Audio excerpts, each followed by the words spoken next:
Welcome to the Veritas Forum, engaging university students and faculty in discussions about life's hardest questions and the relevance of Jesus Christ to all of life.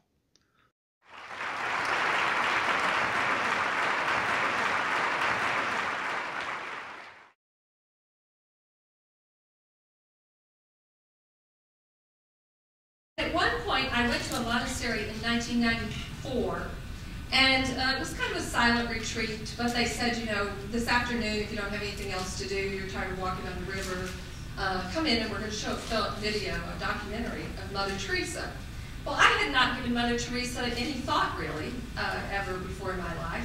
But when I watched the documentary, I was strangely moved by it. Not only moved by her work, but I was a bit, to be perfectly honest, jolted by it. Because here was a woman doing the work that I admired, but discussing it in ways that were completely foreign to me. Completely foreign to me. So I admired her, but she kept talking about, all she talked about a lot of the time was Jesus. I'd never really heard people talk about social justice in that way.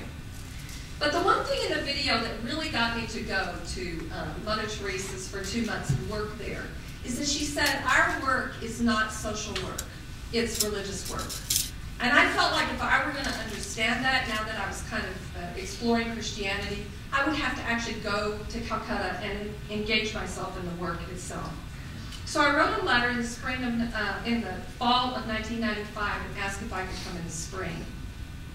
So the second jolt to my soul was in their letter back to me. They said I could come, but they also said in the letter, I had to put a sentence in my letter that said, what should I bring to Calcutta? Now, I was thinking, like toilet paper, you know, practical kinds of things. And their letter said, all you need to bring for Calcutta is a heart to serve Jesus in the distressing disguise of the poor. Well, then the questions started really pouring out. Serve Jesus. What does she mean, serve Jesus? Here was a woman who was the head and the founder of a worldwide, multi-ethnic compassion ministry to the poorest of the poor. I professed to support all those things. Ministry to the poor, women in leadership, multi-ethnic organizations. But she had never made it to my feminist class, and she had never made it to my social justice classes as a model. So I began to have to ask myself, why was this? Was it because she was Catholic? Was it because she was Christian? Was it because she talked too much about Jesus? Was it because she didn't support abortion? Why didn't she make it into my class? So then I had to ask myself, was Christianity really anti-intellectual? And then you see professors here, professors all over the world. Francis Collins, the head of the Genome Project, Robert George, Benedict himself is a scholar. You know, there's just way too many examples of this to believe that.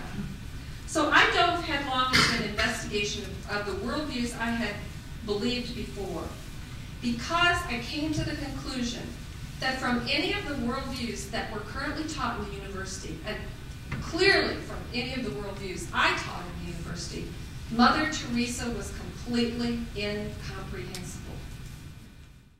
For more information about the Veritas Forum, including additional recordings and a calendar of upcoming events, please visit our website at www.veritas.org.